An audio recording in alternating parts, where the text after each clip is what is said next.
Biodiversity को split करो। Bio मतलब समवॉट लिविंग ऑर्गेनिज्म की बात हो रही है। बायो मतलब क्या है? लिविंग वर्ल्ड हमारा। डाइवर्सिटी का मतलब विभिन्नता, different kinds of organism present on our earth. तो देखो लिखा हुआ है टेक्सोनॉमी ऐसी साइंस की ब्रांच है जो ग्रुपिंग ऑफ ऑर्गेनिज्म या फिर अरेंजमेंट ऑफ ऑर्गेनिज्म से डील करती है रूल्स को यूज करके। तो ये होता है CINC का 4 बेसिक तरीका, जिसके बेसिस पे आप किसी भी ऑर्गेनिज्म या जो नई स्पीशीज आपकी आई हैं उनको क्या करते हो? उनकी ग्रुपिंग करते हो, उनको प्रॉपर एक ग्रुप में डालते हो। हे सेल्स, कैसे हो आप सब? बहुत अच्छे होंगे, सबकी पढ़ाई भी और लाइफ भी अच्छी चल रही होगी और अमेजिंग चल रही होगी। मैं हूं आपकी अपनी Khushboo ma'am, biology master teacher at Vedantu. तो मैम के सेशन में आप सबका वॉर्म वेलकम करती हैं ma'am. And Vedantu class 11th के इस ब्रांड न्यू चैनल पे भी वॉर्म वेलकम है मेरे प्यारे सारे स्टूडेंट्स का जो पहली बार मेरा सेशन अटेंड कर रहे हैं। तो मैं हूं खुशबू मैम, मैं इसी चैनल पे आपको बायो पढ़ाती हूँ और आज हम करने वाले हैं आपके लिविंग वर्ल्ड का वन शॉट। भाई हम ऑलरेडी लिविंग वर्ल्ड के लेक्चर्स को कंप्लीट कर चुके हैं, जिसमें हमने क्या पढ़ा था? आपकी नॉमेनक्लेचर या टेक्सोनॉमी के बारे में पूरा पढ़ा था कि भाई क्लासिफिकेशन हम कैसे करते हैं। उसके बाद टेक्सोनॉमिक कैटेगरीज के बारे में हमने पढ़ा था। तो ऑल टोटल मिलाकर के वो सब कुछ biodiversity, taxonomy, systematics, taxonomical aids, hierarchy, ये सब क्या होता है आज हम वापस से एक बार रिवाइज कर लेंगे इस छोटे से वन शॉट में। तो मेक श्योर जरूर करना कि आप स्टार्ट से लेकर एंड तक इसे पूरा चेकआउट कर रहे हो, ताकि आपसे कोई भी टॉपिक रिवाइज करने में मिस ना हो जाए। चलो तो let's begin our session without wasting time. Here we go with the very first thing, that is the dose of motivation मेरे प्यारे से क्लास 11th ग्रेडर्स के लिए और मेरे नीट एस्पिरेंट्स के लिए। Pain makes you stronger, fear makes you braver and failure makes you better. Exactly. देखो ऑब्वियस सी बात है, प्रिपरेशन कर रहे हो तो बहुत सारे क्वेश्चंस रॉन्ग होते होंगे, कहीं ना कहीं कॉन्फिडेंस लो होता होगा, लेकिन कॉन्फिडेंस लो करने की बिल्कुल रिक्वायरमेंट नहीं है। बस एक चीज पे फोकस करो, जितना कंसिस्टेंटली हो सकता है उतना डेली बेसिस पे अच्छे से पढ़ाई करो, क्वेश्चंस प्रैक्टिस करो, डाउट्स आते हैं उनको क्लियर करो। और बस आई एम वेरी श्योर कि आप में से वो सारे बच्चे जो इन सारी चीजों को ठीक से फॉलो करेंगे उनका नीट जरूर क्वालिफाई होगा। चलो तो लेट्स बिगिन आवर का कंटेंट। और सेशन के कंटेंट से पहले डिस्क्रिप्शन बॉक्स में इसी चैनल का टेलीग्राम लिंक अवेलेबल है। अगर आप इसको ज्वाइन कर लोगे तो जब भी मेरा कोई सेशन आएगा तो आपको उसका नोटिफिकेशन मिल जाएगा और वो सेशन आपसे मिस आउट नहीं होगा। और अगर इन केस आपको मैम को पर्सनली रीच आउट करना है किसी भी क्वेरी या डाउट के लिए, तो आप मुझे इंस्टाग्राम पे अप्रोच कर सकते हैं। खुशबू_भाटिया मेरा इंस्टाग्राम का अकाउंट है। And here we go with our session का कंटेंट, जो क्या था हमारा, that is the living world. अब आप सबको पता है कि आपके नीट के सिलेबस में इस चैप्टर में से टेक्सोनॉमिकल एड्स को रिमूव कर दिया गया है। और अगर मैं बात करूं आपके न्यू एनसीईआरटी की, तो व्हाट इज लिविंग और टेक्सोनॉमिकल एड्स, ये दोनों ही टॉपिक रिमूव कर दिए गए हैं। तो बचा क्या? आपका बायोडाइवर्सिटी वाला पार्ट और आपका बचा टेक्सोनॉमिकल कैटेगरीज वाला पार्ट। तो वही दोनों पार्ट्स जिसके लेक्चर्स हुए थे हम वही डिस्कस करेंगे। ठीक है, तो let's start with our biodiversity और diversity in living world. What is biodiversity?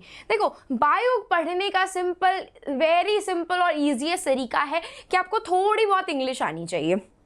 English अगर आपको आएगी तो आपको वर्ड्स के मीनिंग समझ में आ पाएंगे। अब आप बायोडाइवर्सिटी को स्प्लिट करो। बायो मतलब समवॉट लिविंग ऑर्गेनिज्म की बात हो रही है। बायो मतलब क्या है? लिविंग वर्ल्ड हमारा। डाइवर्सिटी का मतलब विभिन्नता, different kinds of organism present on our earth. तो बायोडाइवर्सिटी क्या बताती है? Types and the number of organisms जो हमारे धरती पे प्रेजेंट हैं, जिनको हम किस बेसिस पे देखते हैं, उनके मॉर्फोलॉजी के बेसिस पे देखते हैं कि भाई उनका बाहर का आउटर स्ट्रक्चर कैसा है, उनका साइज कैसा है, उनका शेप कैसा है, उनका कलर कैसा है, वो किस हैबिटेट में रहते हैं, उनका डेवलपमेंट कैसे हुआ था, उनका इंटरनल स्ट्रक्चर कैसा है। तो ये सब हम देखते हैं अपने बायोडाइवर्सिटी को पढ़ते टाइम पे। ठीक है मैम, आपने ये सब तो इतना बता दिया, तो मैम हम बायोडाइवर्सिटी पढ़ते क्यों हैं? अब एक बात बताओ, कॉमन सी बात है, बहुत सारे साइंटिस्ट हैं जो इकोलॉजी, इवोल्यूशन, इन सब का रिसर्च करते हैं। उन सब के लिए इतनी सारी स्पीशीज के बारे में पढ़ना समझना इंपॉर्टेंट हो जाता है, just to develop new information to और access you the new information. New information निकालने के लिए हमें अपनी स्पीशीज को समझने के लिए ये बायोडाइवर्सिटी को ध्यान से पढ़ना पड़ेगा। अब अगर मैं बात करूं कि कितना बायोडाइवर्सिटी, कितना नंबर हमारे अर्थ पे प्रेजेंट है। तो भाई कितना नंबर प्रेजेंट है हमारे अर्थ पे? 13 to 14 million species are present on your earth. कितनी? 13 to 14 मिलियन स्पीशीज आपके अर्थ पे प्रेजेंट हैं। और आपको पता है इस 13-14 मिलियन स्पीशीज में से कितना डिस्कवर हुआ है? जस्ट सिर्फ और सिर्फ 13% नंबर डिस्कवर हुआ है। मतलब आपका कितना नंबर हो गया? 1.7 to 1.8 मिलियन स्पीशीज अभी तक हम सिर्फ डिस्कवर कर पाए हैं। कितनी डिस्कवर कर पाए? 1.7 to 1.8 मिलियन स्पीशीज अब तक हम डिस्कवर कर पाए हैं। और अगर आप इसको लैक्स में कन्वर्ट करोगे तो that will be 17 to 18 lakh. सोचो 13% नंबर कितना छोटा सा नंबर है जिसको अभी तक हम डिस्कवर कर पाए हैं, उनके बारे में जान पाए हैं। और उसमें से भी अगर आप स्पेसिफिकली देखोगे कि एनिमल्स और प्लांट्स कितनी वैल्यू ऑक्यूपाई करते हैं, तो 1.25 मिलियन जो हैं आपके वो एनिमल्स हैं अब तक जो डिस्कवर हो पाए हैं। और एनिमल्स में से भी मेन ग्रुप जो है वो आपका इंसेक्ट्स का है, जो ऑर्थोपोडा ग्रुप से बिलोंग करते हैं। और 0.5 मिलियन स्पीशीज आपकी प्लांट्स ऑक्यूपाई करती हैं। ठीक है, और प्लांट्स में से भी सबसे मोस्टली आपके flowering plants that is the angiosperms occupy करते हैं। ठीक है, तो अब मैंने आपसे एक क्वेश्चन पूछा कि मैम हम बायोडाइवर्सिटी को पढ़ क्यों रहे हैं? तो एक बात बताओ, इतनी सारी डाइवर्सिटी है हमारे ऑर्गेनिज्म हमारे अर्थ पे, है ना, है कि नहीं है? और इतनी सारी डाइवर्सिटी को कैसे पढ़ें हम? हमें एक दो टर्म यहाँ पे, अभी मैं इतने सारे टर्म्स आपको इस चैप्टर में बताऊंगी, वो आपको लर्न नहीं हो सकते। तो हम 13-14 मिलियन स्पीशीज को कैसे लर्न करेंगे? It's next to impossible. तो इतनी सारी स्पीशीज को लर्न करने के लिए हम क्या करते हैं? उनकी ग्रुपिंग करते हैं। क्या करते हैं? उनको ग्रुप्स में रखते हैं। किस बेसिस पे? अभी मैंने आपको बताया कि हम बायोडाइवर्सिटी किस बेसिस पे पढ़ते हैं। उनके मॉर्फोलॉजी के बेसिस पे हम स्पीशीज को देखते हैं, उनका साइज कैसा है, उनका कलर कैसा है, उनकी हैबिटेट कैसा है, उनका इंटरनल स्ट्रक्चर कैसा है। तो हम अगर इस स्पीशीज के बारे में पढ़ रहे हैं तो इनकी ग्रुपिंग करके पढ़ रहे हैं। तो ग्रुपिंग किस बेसिस पे होती है?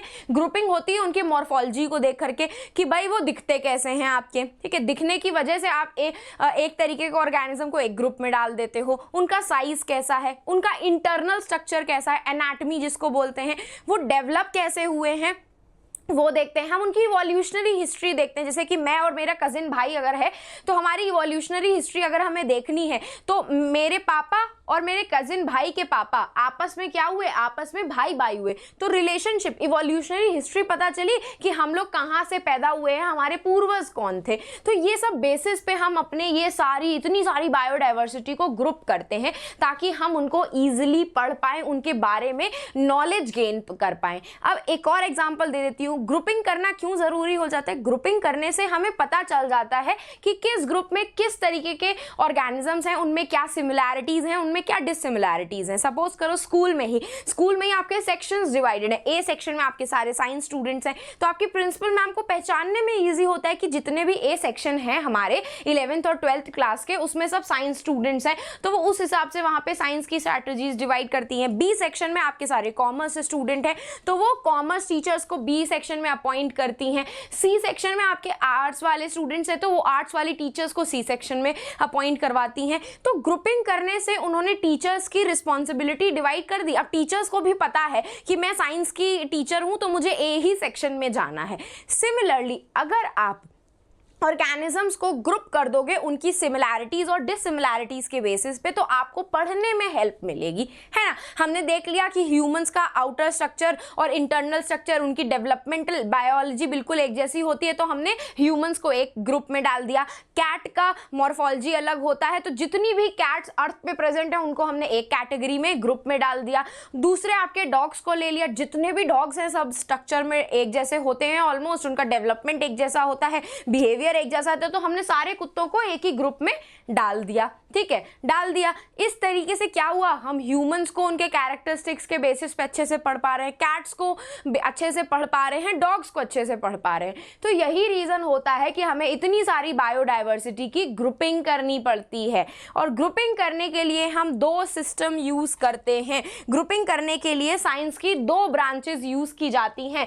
पहली ब्रांच होती है आपकी टेक्सोनॉमी की। टेक्सोनॉमी साइंस की एक ऐसी ब्रांच है, देखो लिखा हुआ है, टेक्सोनॉमी ऐसी साइंस की ब्रांच है जो ग्रुपिंग ऑफ ऑर्गेनिज्म या फिर अरेंजमेंट ऑफ ऑर्गेनिज्म से डील करती है रूल्स को यूज करके। जैसे कि स्कूल में रूल्स बना दिए गए कि ए सेक्शन में जितने भी फ्रंट सीट्स होंगे वो टॉपर बच्चे बैठेंगे, मिडिल बेंचर्स वाले एवरेज बच्चे होंगे, लास्ट में बैक बेंचर्स होंगे। तो रूल्स के बेसिस पे, आपके प्रिंसिपल ने जो रूल्स दिए उसके बेसिस पे हमने क्या करी, ग्रुपिंग करी। सिमिलरली हमारे टेक्सोनॉमी जो ब्रांच होती है साइंस की, वहां पे भी हम ऑर्गेनिजम्स की ग्रुपिंग करते हैं on the basis of the rules given by whom. हमारे ये रूल्स दिए थे हमारे father of modern taxonomy, that is the Carolus Linnaeus ji ने। ये जो रूल्स और प्रिंसिपल्स थे ये आपके किसने दिए थे, father of modern taxonomy, that is the Carolus Linnaeus ji. लेकिन यहाँ पे एक छोटा सा ट्विस्ट है, यहाँ पे प्रिंसिपल्स तो कैरोलस लीनियस जी ने दी दिए है ना, प्रिंसिपल्स तो कैरोलस लीनियस जी ने दे दिए, लेकिन इस टर्म को किसने डिफाइन किया था, इस टर्म की डेफिनेशन किसने दी थी, तो वो थे हमारे एपीडी कैंडली जी। एपी ढिल्लोन मत समझ लेना यहाँ पे है ना कि गाना वाना गाने लग गए हो एपी ढिल्लोन के, वो नहीं है, एपीडी कैंडली जी हैं जिन्होंने टेक्सोनॉमी के सबसे इस वर्ड को डिफाइन किया था। इस टर्म के बारे में, इस टर्म की प्रिंसिपल्स का किसने दिए थे, कैरोलस लीनियस जी ने दिए थे। अब ये जो टेक्सोनॉमी है ये एक ग्रीक वर्ड है। What is it, it's a Greek word. ये क्या है, एक ग्रीक वर्ड है जिसके दो मीनिंग होते हैं, दैट इज द टेक्सिस है ना, और एक होता है इसका मीनिंग नोमस है ना। हमने हाफ ऑफ डिवाइड कर दिया, ग्रीक वर्ड है यहाँ पे ये। टेक्सिस का मतलब होता है अरेंजमेंट, ग्रुपिंग करना ऑर्गेनिज्म की, और नॉमस का मतलब होता है रूल्स है ना, नॉर्म्स रूल्स होता है। तो यहाँ पे हम अरेंजमेंट करते हैं ऑर्गेनिजम्स की रूल्स को फॉलो करके, ठीक है, किसको फॉलो करके, रूल्स को फॉलो करके हम ऑर्गेनिजम्स की क्या करते हैं, ग्रुपिंग करते हैं। इसी ग्रुपिंग के लिए भाई आपके कुछ बहुत बेसिस यूज किए जाते हैं, जैसे कि अभी मैंने आपको बोला कि रूल्स यूज होते हैं। तो वो कौन से रूल्स होते हैं जिसके बेसिस पे ये टेक्सोनॉमी बेस्ड है, या जिसके बेसिस पे हम ऑर्गेनिज्म की ग्रुपिंग करते हैं, उनको सिंपल लैंग्वेज में बोलते हैं CINC है ना। CINC क्या है, इसी बेसिस पे हम आपके ऑर्गेनिजम्स की ग्रुपिंग या फिर अरेंजमेंट करते हैं। सबसे पहला आता है कैरेक्टराइजेशन। क्या आता है, सबसे पहला आता है कैरेक्टराइजेशन, कि भाई हम उसकी कैरेक्टरिस्टिक्स देखते हैं। जैसे कि एक बच्चा पैदा हुआ, अब हमें नहीं पता कि वो ह्यूमन का बच्चा है, डॉग का बच्चा है, कैट का बच्चा है, गोरिल्ला का बच्चा है या छिपकली का बच्चा है, हमें नहीं पता। एक बार हमने उसको कैरेक्टराइज कर लिया कि भाई क्या है वो बच्चा, कौन सा बच्चा है, किसका बच्चा है, तो हमने देखा कि वो ह्यूमन का बच्चा है। ह्यूमन का बच्चा हमने पहचान लिया कि वो ह्यूमन का बच्चा है, तो हमने सेकेंड स्टेप में क्या किया, उसका आइडेंटिफिकेशन कर लिया कि वो एक्चुअली में क्या है, ह्यूमन का बच्चा है।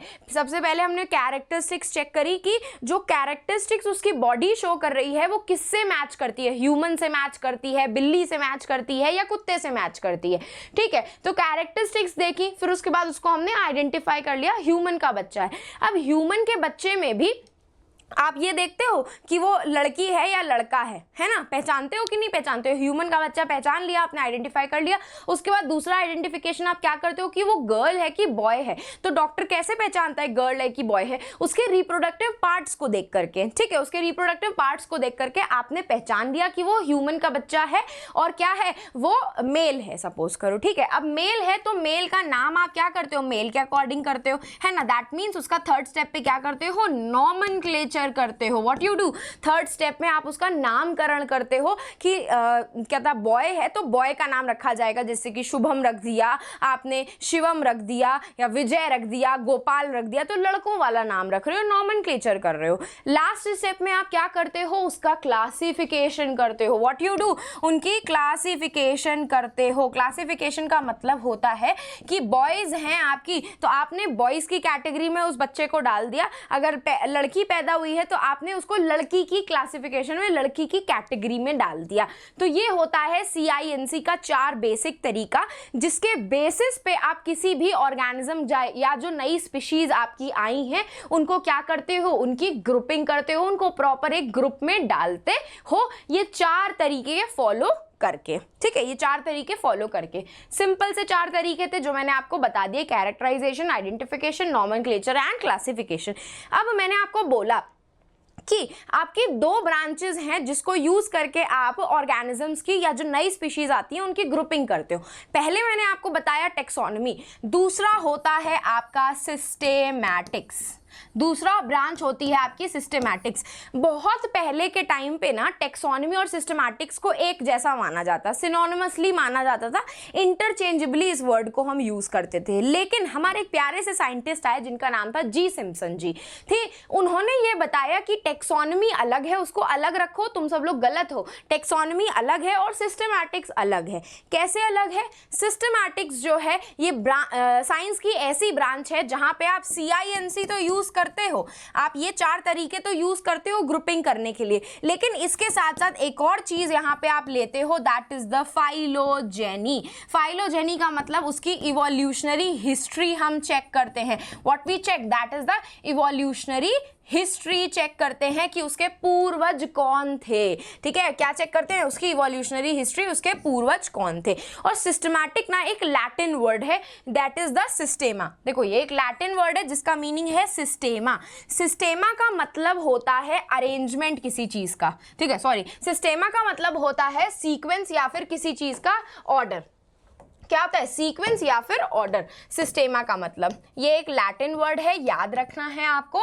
ठीक है, और इसका मीनिंग होता है सीक्वेंस या फिर ऑर्डर। अब जैसे वहां पे टर्म आपके किसी और ने, APD कैंडली जी ने डिफाइन किया, लेकिन उसके प्रिंसिपल टेक्सोनॉमी के कैरोलस लीनियस जी ने दिए थे। यहाँ पे ऐसा कुछ नहीं है। यहाँ पे इस टर्म का मीनिंग भी कैरोलस लीनियस जी ने ही दिया था और इस टर्म के प्रिंसिपल्स भी आपके कैरोलस लीनियस जी ने ही दिए थे। एंड इवन आपके ये सिस्टेमा वर्ड से उन्होंने एक बुक भी लिखी थी, दैट इज द सिस्टेमा नेचुरे करके, जो आगे मैं अभी आपको बताऊंगी कि उस बुक में एक्चुअली में प्रेजेंट क्या है।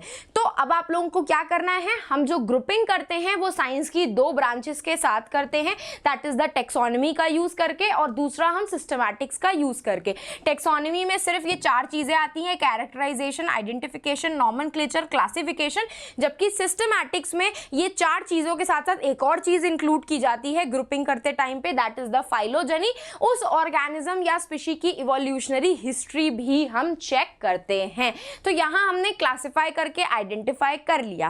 अब हमारा काम होता है उस ऑर्गेनिज्म को नॉमेनक्लेचर करना, उस ऑर्गेनिज्म का नॉमेनक्लेचर करना। देखो मैंने अभी आपको बताया कि सिस्टेमा वर्ड का यूज करके आपके कैरोलस लीनियस जी ने एक बुक भी लिखी थी, that is the Systema Naturae, in the year 1753। ये 1753 में उनकी ये बुक पब्लिश हुई थी।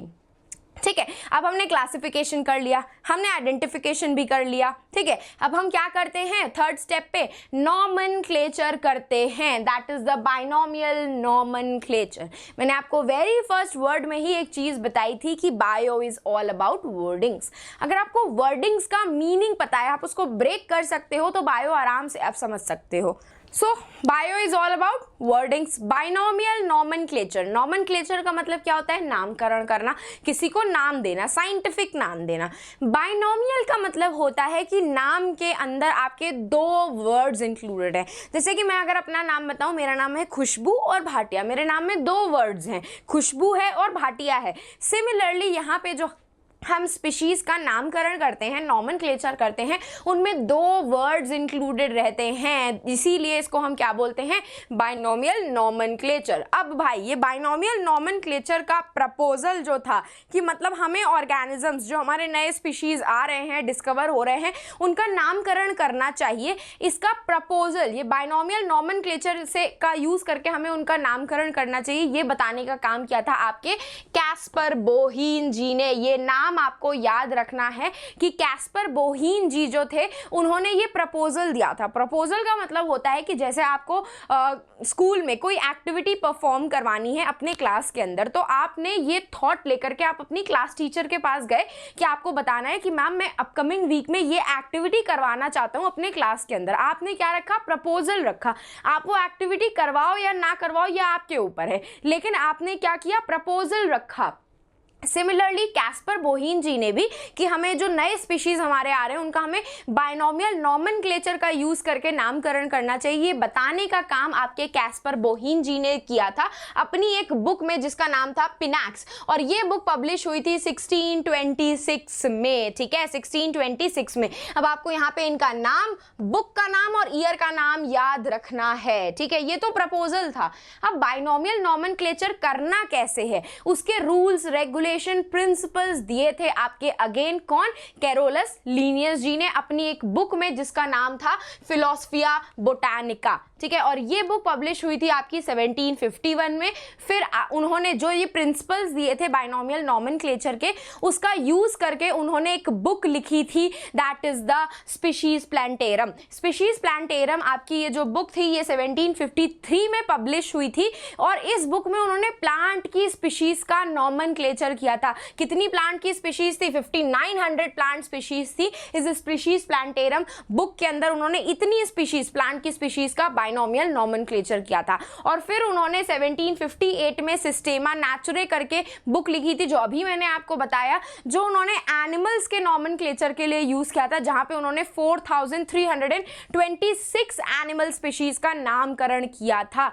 ये पूरी की पूरी स्लाइड्स आपके लिए काफी इंपॉर्टेंट है। ये इंपॉर्टेंट इसीलिए है, ये सिर्फ ना सिर्फ क्लास 11th के स्टूडेंट्स के लिए एग्जाम बेस्ड, जो स्कूल बेस्ड एग्जाम है उसके लिए हेल्पफुल है, साथ साथ में जो नीट के लिए प्रिपेयर कर रहे हैं उनके लिए भी ये स्लाइड बहुत इंपॉर्टेंट है। अपने पास इसके नोट्स जरूर बना लेना, ठीक है। तो ये तो हो गया हमारा बाइनोमियल नॉमेनक्लेचर का प्रपोजल किसने दिया था, प्रिंसिपल्स किसने दिए थे। अब एक्चुअली में ये बाइनोमियल नॉमेनक्लेचर करते कैसे हैं, इसके जो रूल्स क्या हैं, ठीक है, और इनके कोड्स क्या हैं जिसको यूज करके इनका नामकरण किया जाता है। तो ऑल टोटल भाई 76 कोड्स हैं, लेकिन आपकी बुक में या आपको सिर्फ इतने ही कोड्स पढ़ने हैं, दैट इज द 5 कोड। सबसे पहला है ICBN, international code for botanical nomenclature, जो आप किसके लिए यूज करते हो, प्लांट्स के लिए कोड यूज करते हो। International code for geological nomenclature, ये आप लोग एनिमल्स के लिए यूज करते हो, ठीक है। International code for nomenclature of cultivated plants, again ये किसके लिए, प्लांट्स के लिए यूज हो रहा है। International code for nomenclature of bacteria, ये किसके लिए यूज हो रहा है, बैक्टीरिया के लिए यूज हो रहा है। और लास्ट में ये वायरस के लिए यूज होता है, that is ICVC, international code for virus classification and nomenclature. अब आपकी बात आती है कि फंगस के लिए कौन सा कोड यूज किया जाता है, तो ICBN आपके फंगस के लिए कोड यूज होता है।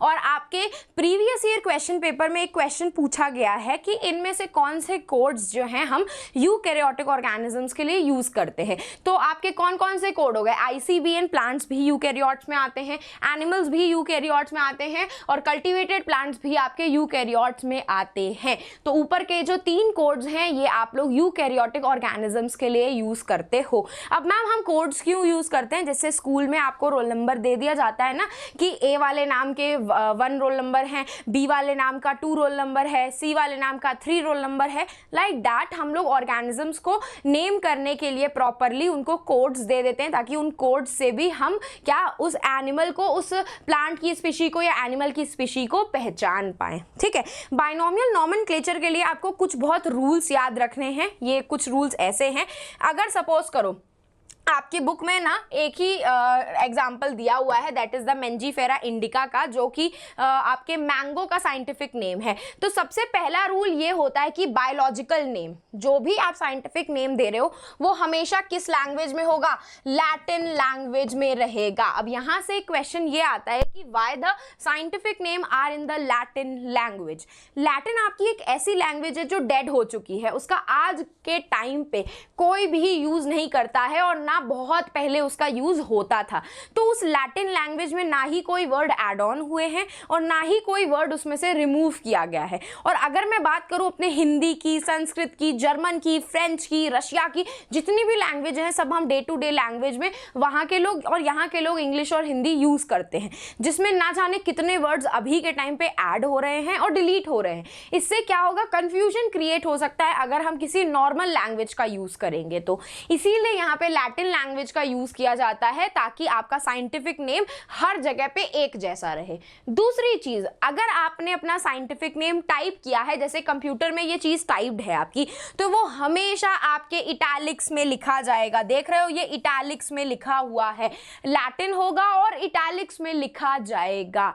दूसरी चीज, यहाँ पे जो ये सबसे पहला वर्ड है ये डिफाइन करता है आपका जीनस। क्या डिफाइन करता है, जीनस। ये जो मेंजीफेरा है आपका, ये डिफाइन करता है जीनस, और इसका बाद वाला जो वर्ड है वो डिफाइन करता है स्पेसिफिक एपिथेट। क्या डिफाइन करता है, स्पेसिफिक एपिथेट या फिर स्पीशीज डिफाइन करता है। ये हो गया आपका दूसरा रूल कि अगर इन केस आपका एमसीक्यू आएगा कि यहाँ पे एक होमो सैपियंस करके साइंटिफिक नेम गिवन है ह्यूमंस का, तो होमो क्या बता रहा है, होमो बता रहा है जीनस, सैपियंस बता रहा है स्पेसिफिक एपिथेट।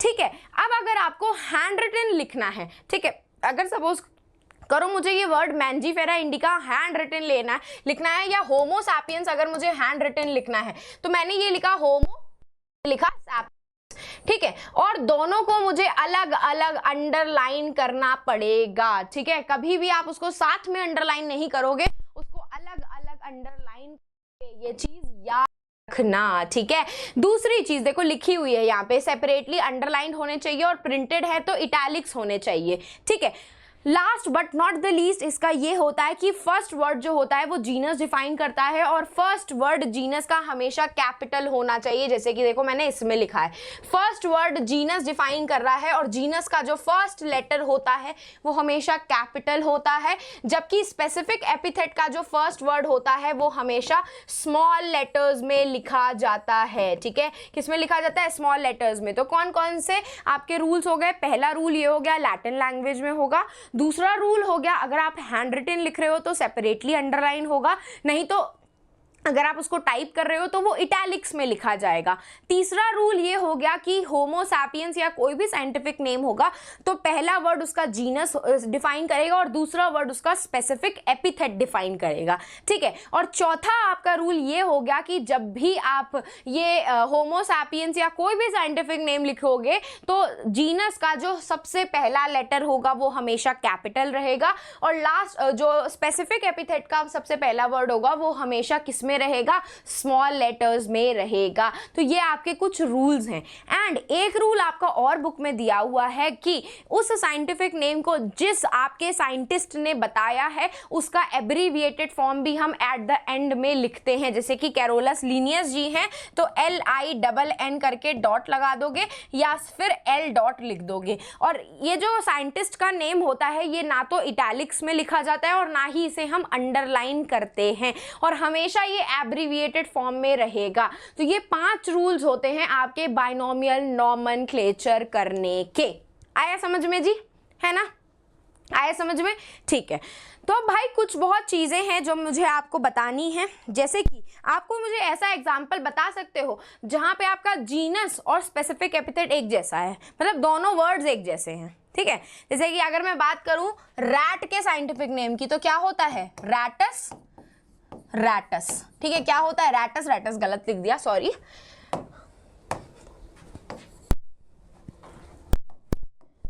क्या होता है, रैटस, रैटस। गोरिल्ला का लिखूं तो क्या होता है, गोरिल्ला, गोरिल्ला, है ना। अब देख रहे हो यहाँ पे आपका जीनस भी सेम है ना, और क्या है आपका स्पेसिफिक एपिथेट भी सेम है कि नहीं है। ऐसे टाइप के साइंटिफिक नेम को जहां पे जीनस भी सेम होता है, स्पेसिफिक एपिथेट भी सेम होता है, उनको हम बोलते हैं टोटोनिम। क्या बोलते हैं उनको, हम टोटोनिम बोलते हैं। जहां पे आपका जीनस भी सेम है और आपका स्पेसिफिक एपिथेट भी सेम है, इनको हम कहते हैं टोटोनिम। ठीक है, नेक्स्ट एक और टर्म आता है जहां पे आपका जो जीनस होता है ये सेम रहेगा लेकिन उसकी स्पीशीज बहुत सारी होती हैं, जैसे कि पैंथेरा लियो, ठीक है, पैंथेरा टिग्रिस, पैंथेरा टिग्रिस और पैंथेरा पार्डस। देख रहे हो एक ही जीनस है, एक ही जीनस है लेकिन कितने सारे उसके डिफरेंट स्पीशीज हैं। तो जहां पे जीनस सेम रहता है लेकिन जीनस एक ही है लेकिन स्पीशीज अलग अलग हैं आपकी, तो उसको हम कहते हैं पॉलीटिपिक जीनस। क्या बोलते हैं उसको, हम कहते हैं पॉलीटिपिक जीनस। तो ये वर्ड्स आप लोग याद रखना, इससे आपका कहता है MCQ बेस्ड क्वेश्चंस आपके एग्जाम में आ सकते हैं। ठीक है, अब ये तो था आपका बाइनोमियल नॉमेनक्लेचर। एक और होता है that is the trinomial nomenclature. ठीक है, यहीं पे बता देती हूँ, एक और होता है जिसको हम कहते हैं ट्राइनोमियल नॉमेनक्लेचर। ठीक है, क्या बोलते हैं, ट्राइनोमियल नॉमेनक्लेचर बोलते हैं। ठीक है, तो ट्राइनोमियल नॉमेनक्लेचर में होता क्या है आपका देख लेते हैं एक बार। ट्राइनोमियल नॉमेनक्लेचर में जो फर्स्ट वर्ड है वो डिफाइन करेगा क्या, आपका जीनस। ठीक है, सेकेंड वर्ड क्या डिफाइन करता है, आपका स्पीशीज। क्या डिफाइन करता है? स्पीशीज। और जो थर्ड लास्ट लेटर होता है वो डिफाइन करता है सब स्पीशीज। सब स्पीशीज आपके एनिमल्स के केसेस में रहती है, ठीक है, जबकि वैरायटी जो होती है वो किसके केस में रहती है? वो प्लांट्स के केसेस में रहती है। जैसे कि अगर आपने मेरा एक शॉर्ट देखा था जो मैंने रिलीज किया था, आलू ले लो वाला, सब्जी वाला, तो मैंने उसमें एक वर्ड बोला था ब्रासिका ओलेरेशिया वैरायटी कैपिटिटा। तो ये आपकी क्या है? ट्राइनोमियल नॉमेनक्लेचर को फॉलो कर रहा है और ये आपके कैबेज का साइंटिफिक नेम है, जिसमें ब्रासिका आपका जीनस है, ओलेरेशिया आपकी स्पीशीज है और वैरायटी कैपिटिटा आपकी सब स्पीशीज हैं। ऐसे ही ब्रासिका ओलेरेशिया वैरायटी बोट्राइटिस ये आपके कॉलीफ्लावर का साइंटिफिक नेम है, ठीक है। Bengal tiger panthera tigris, tigris ये बंगाल टाइगर है आपका, तो पैंथेरा जीनस हो गया, टिग्रिस आपकी स्पीशीज हो गई और अगेन जो लास्ट में टिग्रिस है वो आपकी सब स्पीशीज हो गई, बंगाल टाइगर का साइंटिफिक नेम है। तो ये होता है आपका ट्राइनोमियल नॉमेनक्लेचर, जिसमें पहला वर्ड जीनस देता है, सेकंड वर्ड स्पीशीज होती है और थर्ड वर्ड सब स्पीशीज प्लांट की कैटेगरी में और वैरायटी आप सब स्पीशीज एनिमल्स की कैटेगरी में और वैरायटी आपकी प्लांट्स की कैटेगरी में, ठीक है। यहां से एंड हो जाता है हमारा बाइनोमियल नॉमेनक्लेचर वाला पार्ट कि भाई हमें साइंटिफिक नेम करने कैसे होते हैं। नेक्स्ट आपका टॉपिक शुरू होता है टेक्सोनॉमिक कैटेगरीज का, ठीक है। अब ये टेक्सोनॉमिक कैटेगरीज होती क्या है मैम? देखो, टेक्सोनॉमिक कैटेगरीज होती है जब हम ऑर्गेनिज्म को क्लासिफाई करते हैं और उनकी ग्रुपिंग करते हैं on the basis of their similarities and dissimilarities, उसी को ही हम कहते हैं टेक्सोनॉमिक कैटेगरीज। टेक्सोनॉमिक कैटेगरीज में आपके बहुत सारे ग्रुप ऑफ ऑर्गेनिजम्स होते हैं जिनकी कैरेक्टरिस्टिक्स या तो सिमिलर रहती हैं या तो आपकी डिफरेंट रहती हैं, मतलब सिमिलैरिटीज और डिससिमिलैरिटीज के बेसिस पे हम क्या करते हैं, उनका क्लासिफिकेशन करते हैं। और जब हम इन सारी कैटेगरीज को ऑल टुगेदर लेते हैं, when we consider all together all these categories, that is known as taxonomic hierarchy, ठीक है। तो since the categories are part of overall taxonomic arrangement, it is called the taxonomic category. मतलब हम जब भी classification कर रहे होंगे ऑर्गेनिजम्स का तो बहुत सारे ग्रुप्स इंक्लूड करते हैं जिसमें सिमिलैरिटीज होती है ऑर्गेनिज्म में। उन group of organisms which have similarities makes up the taxonomic categories. और जब हम इस सारी टेक्सोनॉमिक कैटेगरीज को, मतलब बहुत सारे ग्रुप्स को एक साथ कंसिडर करते हैं, that is known as taxonomic hierarchy. जैसे कि सपोज करो ये हमारी ए फैमिली है, ये हमारी बी फैमिली है और ये हमारी सी फैमिली है, ठीक है। तीनों में सिमिलैरिटीज, तीनों अलग अलग फैमिलीज हैं, एक भाटिया फैमिली, एक शर्मा फैमिली, एक गुप्ता फैमिली है, ठीक है, अलग अलग है। फैमिली के अंदर सिमिलैरिटीज हैं कि भाटिया फैमिली में सारे भाटिया मेंबर्स हैं, गुप्ता फैमिली में सारे गुप्ता मेंबर्स हैं, आपके शर्मा फैमिली में सारे शर्मा फैमिलीज हैं। लेकिन अगर हम बेसिस ले कि क्या तीनों ही कैटेगरीज में ह्यूमंस हैं, तो हाँ, तीनों कैटेगरीज में ह्यूमंस है। ये पहली कैटेगरी हो गई, ये दूसरी कैटेगरी हो गई, ये तीसरी कैटेगरी हो गई। जब इन तीनों कैटेगरीज को हम साथ में लेते हैं, ठीक है, इकट्ठा लेते हैं किसी एक सिमिलैरिटी के बेसिस पे, तो उसको हम कहते हैं टेक्सोनॉमिक हायरार्की। क्या बोलते हैं? Taxonomic hierarchy. और अगर मैं बात करूं आपके कितनी कैटेगरीज होती हैं आपकी, तो आपको इसमें पढ़ने के लिए मिलेंगी 7 ऑब्लिगेट कैटेगरीज। कौन कौन सी होती हैं? बहुत सारी इंटरमीडिएट कैटेगरीज भी होती हैं, no doubt, but 7 main categories होती हैं आपकी: kingdom, phylum, class, order, family, genus, species. जिसके लिए मैंने आपको निमोनिक भी बताया था, keep the pond clean, otherwise family get sick, है ना। तो कीप किंगडम, पी से फाइलम, डी से डिवीजन, डिवीजन प्लांट्स के केस में यूज होता है, सी से क्लास, ओ से ऑर्डर, एफ से फैमिली, जी से जीनस, एस से species. Kingdom, phylum, class, order, family, genus, species, ये होती हैं आपकी 7 ऑब्लिगेट कैटेगरीज। अब ये 7 ऑब्लिगेट कैटेगरीज में जो ऑर्गेनिजम्स आते हैं उनके लिए कुछ बहुत सफिक्स यूज होते हैं, ठीक है, उनके लिए कुछ बहुत सफिक्स यूज होते हैं जिनसे आप कुछ बहुत हद तक उन ऑर्गेनिजम्स को पहचान सकते हो कि वो इनमें से कौन कौन सी कैटेगरी में आता है। ठीक है, वो कौन कौन से सफिक्स होते हैं ध्यान से देख लो। हम स्टार्ट करते हैं फाइलम के साथ। फाइलम हम एनिमल्स के केस में यूज करते हैं, डिवीजन हम लोग प्लांट्स के केस में यूज करते हैं। ठीक है, तो फाइलम या फिर डिवीजन के लिए हम यूज करते हैं दो suffix, that is the phyta and ae, जैसे कि ब्रायोफाइटा, टेरिडोफाइटा, थैलोफाइटा। फाइटा हो गया, एंजियोस्पर्म में, जिम्नोस्पर्म में एई यूज हो रहा है, तो ये फाइटा और एई यूज करते हैं हम लोग फाइलम या फिर डिवीजन के लिए। क्लास की बात करें तो क्लास के लिए ये तीन यूज होते हैं, फाइशिए, ऑप्सिडा एंड एई, जैसे कि डाइकोटिलिडने, मोनोकोटिलिडने, लास्ट में एई यूज हो रहा है, तो ये रहा आपका सफिक्स। ऑर्डर के लिए हम क्या यूज करते हैं, एल्स यूज करते हैं, दैट इज द सेपेंडेल्स, ALES। ये आपके मैंगो फैमिली का है, मैंगो का ऑर्डर है आपका ये। ठीक है, फैमिली के लिए हम यूज करते हैं एशिया या IDAE, एशिया पोएशिया, ग्रास फैमिली है आपकी, फेलिडे। ठीक है, एनिमल्स के लिए यूज किया। जीनस के लिए हम अस, इज, ए ये यूज करते हैं, जैसे कि मेंजीफेरा, ए आया, ट्रिटिकम, आया। तो ये सारे सफिक्स हम लोग इन कैटेगरीज के लिए यूज करते हैं। इन सफिक्स को याद करके या पढ़ करके आप लोग पहचान सकते हो कुछ बहुत हद तक जो एग्जाम्पल्स आपकी बुक में दिए हुए हैं। जैसे कि अगर मैं बात करूं एंजियोस्पर्मे की, तो एंजियोस्पर्मे को एक और नाम से जाना जाता है, मैग्नोलीफाइटा। किस नाम से जाना जाता है एंजियोस्पर्मे को? Magnoli phyta.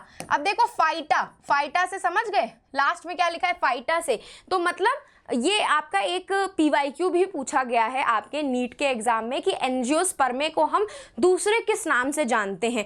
तो लास्ट का सफिक्स देख करके आप पहचान सकते थे कि हम एंजियोस्पर्मे को मैग्नोलीफाइटा बोलते हैं। अगर आपको एई के अलावा ये वाला एक और सफिक्स पता होगा तो आप पहचान सकते हो कि हम उसको क्या बोलते हैं। तो इस तरीके से आप सफिक्स को लर्न कर सकते हो, इससे आपको ईजी रहेगा ऑर्गेनिजम्स के एग्जाम्पल्स को या फिर ये सारे एग्जाम्पल्स को पहचानने में। ठीक है, अब मैंने जैसे आपको बताया था कि ये जो कैटेगरीज हैं इनके कुछ बहुत इंटरमीडिएट कैटेगरीज भी इसमें यूज होती हैं। जैसे कि अगर मैं फाइलम या फिर डिवीजन की बात करूं तो ऊपर आता है सुपर डिवीजन, है ना, नीचे आता है सब डिवीजन, नीचे क्या आता है सब डिवीजन। क्लास की बात करूं तो ऊपर आता है सुपर क्लास, है ना, नीचे आता है सब क्लास। ठीक है, अब आपका एक क्वेश्चन पूछा गया था कि फैमिली और जीनस के बीच में भी एक और इंटरमीडिएट कैटेगरी आती है। अब मैं अगर फैमिली की बात करूं तो फैमिली में ऊपर क्या आ जाएगा सुपर फैमिली और नीचे क्या आ जाएगा सब फैमिली। अब ये सब फैमिली, ये जो सब फैमिली है इसके और जीनस के बीच में एक और आपकी वो आती है कैटेगरी जिसको हम कहते हैं ट्राइब। क्या बोलते हैं? ट्राइब। और इस ट्राइब के लिए आपका सफिक्स यूज होता है इनी, INI, कैप्रिनी, बॉम्बिनी। ठीक है, तो ये वाला क्वेश्चन आपके एग्जाम में पूछा गया था। वैसे तो इसमें से किसी भी इंटरमीडिएट कैटेगरी से क्वेश्चन पूछा जा सकता है, तो आपको ये अच्छे से पता होनी चाहिए। ठीक है, क्या होनी चाहिए? अच्छे से पता होनी चाहिए। अब स्पीशीज के नीचे भी कुछ बहुत कैटेगरीज आती हैं जिनको हम कहते हैं इंफ्रा स्पेसिफिक कैटेगरीज। क्या बोलते हैं? We call them as infra specific categories. जैसे कि आपका सब स्पीशीज हो गई, वैरायटी हो गई, ये क्या होती हैं? आपकी इंफ्रा स्पेसिफिक कैटेगरीज होती हैं। किंगडम के ऊपर भी एक और क्लास कैटेगरी आती है जिसको हम कहते हैं डोमेन।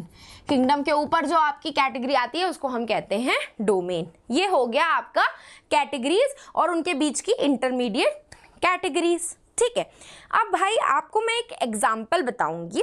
ठीक है, उस एग्जाम्पल से कुछ बहुत क्वेश्चन घुमा फिरा करके रिलेट होकर के आपकी इवन NCERT की बुक में भी गिवन है और पूछे भी जाते हैं। ठीक है, अब मैं आपको बोर्ड पे कुछ बहुत रिलेटेड स्पीशीज के नाम दिखाऊंगी। स्पीशीज पे फोकस करना और किसी पे फोकस करने की जरूरत नहीं है। जैसे कि मैंने रिलेटेड स्पीशीज, ये देखो स्पीशीज लिखा है, इन रिलेटेड स्पीशीज का नाम लिखा है, that is the potato, brinjal और टमाटो।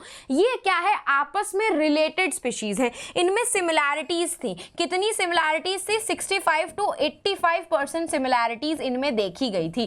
तो इतनी सिमिलैरिटीज होने की वजह से हमने इनको एक ही जीनस में ऐड कर दिया, दैट इज द सोलेनम। इन सारी स्पीशीज को हमने एक ही जीनस में ऐड कर दिया क्योंकि इनमें 65 to 85% सिमिलैरिटीज देखी गई थी। और यहां से एक क्वेश्चन बनता है कि कितनी सिमिलैरिटीज स्पीशीज में होनी चाहिए कि तब हम उनको जाकर के एक ही जीनस में ऐड कर सकते हैं। और वो होता है कि 65 to 85% similarities until and unless नहीं होगी तब तक हम उनको एक ही जीनस में नहीं डाल सकते हैं। ठीक है, अब सोलेनम के साथ मैंने दो और जीनस लिख दिए हैं, that is the petunia and धतूरा। इन तीनों ही जीनस में आपकी सिमिलैरिटीज देखी गई इनके वेजिटेटिव एंड रिप्रोडक्टिव पार्ट में, और ये सिमिलैरिटीज होने की वजह से हमने इनको एक ही फैमिली में ऐड कर दिया, दैट इज द सोलेनेशिए। इन तीनों जीनस में आपकी कितनी सिमिलैरिटीज थी? 65 to 45% सिमिलैरिटीज थी। देख रहे हो, इतनी सिमिलैरिटीज के बाद इतनी हो गई, घट गई। धीरे धीरे जैसे जैसे आप ऊपर जाते हो सिमिलैरिटीज, कॉमन फीचर्स डिक्रीज होने लग जाते हैं। क्या होने लग जाते हैं? डिक्रीज होने लग जाते हैं। सोलेनेशिया के साथ मैंने एक और फैमिली लिख दी, दैट इज द कन्वल्शिए, जिनमें अगेन उनके फ्लोरल पार्ट्स में सिमिलैरिटीज होने की वजह से हमने उनको क्या कर दिया?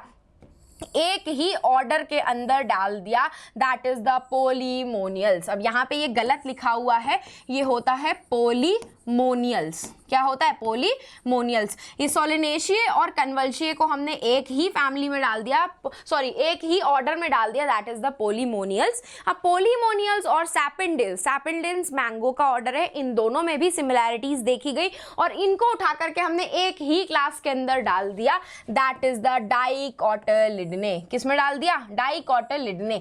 अगेन हमने देखा कि डाइकोटिलिडने और मोनोकोटिलिडने में क्या था? सिमिलैरिटीज थी, दोनों ही फ्लावरिंग प्लांट इंक्लूड कर रहे होते हैं। तो दोनों क्लास को उठा करके हमने एक ही डिवीजन में ऐड कर दिया, दैट इज द एंजियोस्पर्मे। अब ये एंजियोस्पर्मे, जिम्नोस्पर्मे, ब्रायोफाइटा, थैलोफाइटा, टेरिडोफाइटा, ये सब उठा करके हमने एक ही किंगडम के अंदर ऐड कर दिए क्योंकि इनमें सिमिलैरिटीज थी। और वो क्या आता है? आपका प्लांटे। ठीक है, क्या आता है? आपका प्लांटे। तो अगर मैं इनकी बात करूं, ये species, genus, family, order, class, division, kingdom, इनको बोला जाता है टेक्सोनॉमिक कैटेगरीज। इनको क्या बोला जाता है? टेक्सोनॉमिक कैटेगरीज बोला जाता है। ठीक है, और अगर मैं बात करूं ये सारे ऑर्गेनिजम्स की, ठीक है, ये सारे स्पीशीज की बात करूं जिनमें कुछ हद तक सिमिलैरिटीज देखी गई, तो इनको हम बोलते हैं taxa, that is the group of similar organisms. इनको हम क्या बोलते हैं? टेक्सा बोलते हैं। ये जो आपके जितने भी ऑर्गेनिज्म स्पीशीज दिख रही है इनको हम क्या बोलते हैं? टेक्सा बोलते हैं।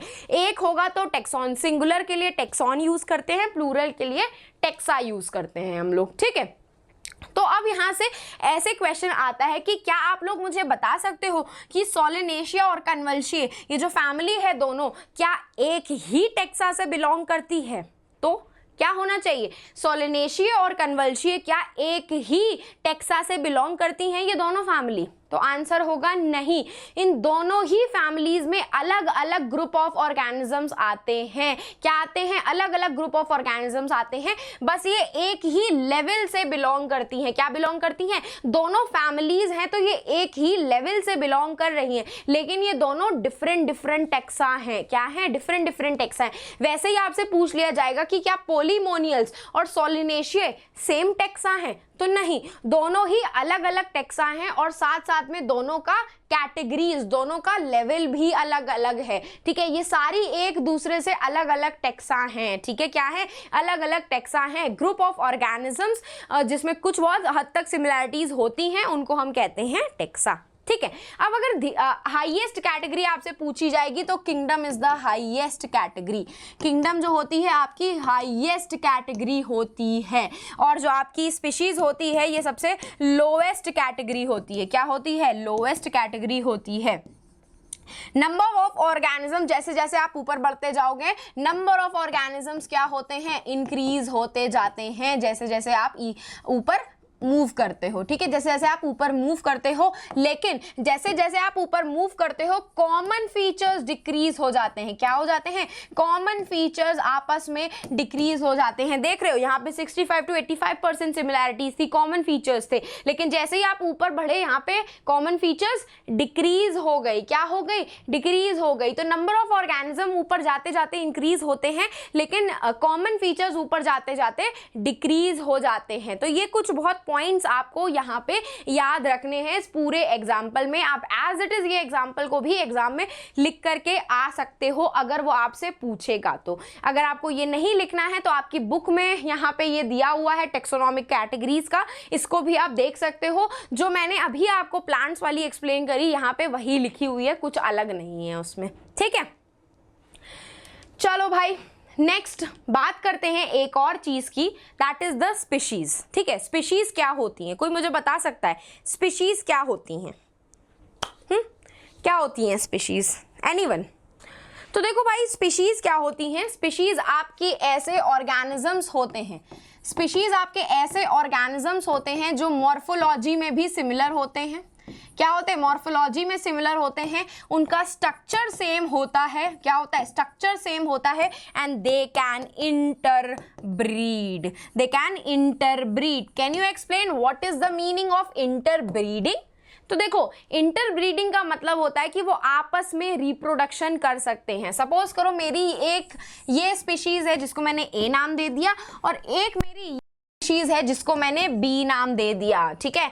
तो ए स्पीशीज जो है आपकी ये आपस में रिप्रोडक्शन करेंगी, ठीक है। क्या करेंगी? ये आपस में एक दूसरे के साथ रिप्रोडक्शन करके अपनी जनरेशन इंक्रीज करेंगी, ठीक है। सिमिलरली यहाँ पे भी ये आपस में क्या कर रही हैं? एक दूसरे के साथ रिप्रोडक्शन करके अपनी स्पीशीज की जनरेशन को इंक्रीज कर रही हैं, ठीक है।